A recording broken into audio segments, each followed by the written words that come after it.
तो बच्चों ये क्वेश्चन नंबर 57 है, आप उसको जरा ध्यान से देखिए। इसमें लिखा है suppose that H X is equal to F X into G X.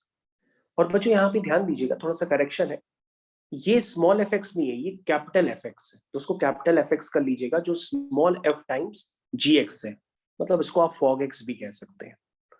उसके बाद बच्चों कई सारा डाटा दिया है, तो आपसे पूछ रहा है कि कौन सा रिलेशन सही होगा।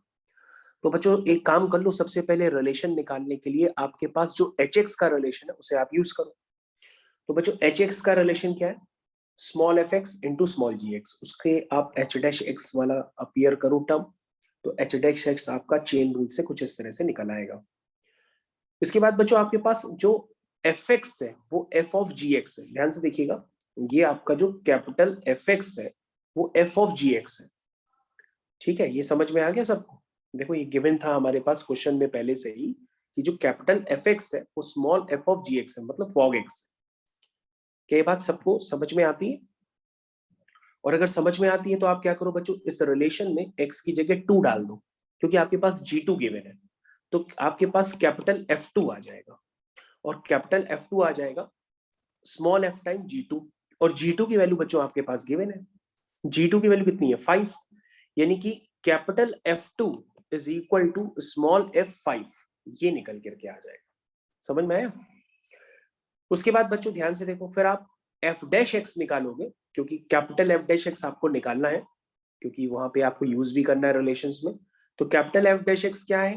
वो हो जाएगा स्मॉल एफ डैश एक्स, मतलब चेन रूल से मैंने उसको लिखा है। चेन रूल तो सभी को आता है लगाने। तो मैंने यहाँ पे एफ डैश टू निकाल दिया, क्योंकि ए पार्ट में बी पार्ट में सब में एफ डैश टू लिखा हुआ है, तो मैंने एफ डैश टू निकाल दिया।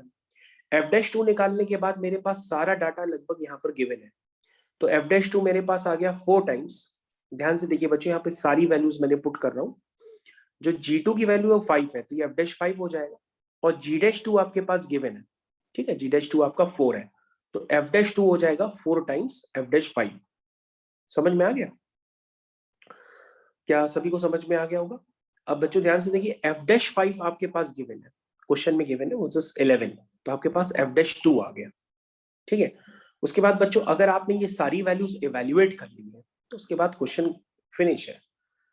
आप एच डैश टू निकाल लो, तो एच डैश टू जब निकालोगे तो वहां पे सारी वैल्यूज पुट करते जाओ, तो F dash two G two हो जाएगा, G dash two F two हो जाएगा।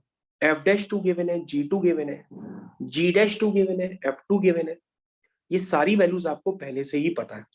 ये सारी वैल्यूज अगर पुट कर दोगे तो हमारे पास एच डैश टू आ जाएगा, वो आएगा 2। ठीक है, तो बच्चों अब आप ध्यान से देखो, आपके पास कोई ना कोई आंसर मैच करेगा। ध्यान से देखिए, एफ डैश टू आपका क्या है 44 है, एच डैश टू क्या है 2 है। तो हम ये कह सकते हैं कि जो एफ डैश टू है वो 22 टाइम्स एच डैश टू के बराबर। तो इसका मतलब इसका सही आंसर क्या हो गया? बी पार्ट हो गया। तो बच्चों क्वेश्चन में बस वही है कि आपके पास खूब सारे रिलेशंस दिए हैं, मतलब जो ऑप्शंस दिए, ऑप्शंस को ध्यान में रखते हुए ही मैंने सारी वैल्यूज पुट करके निकालते गया हूँ। Thank you.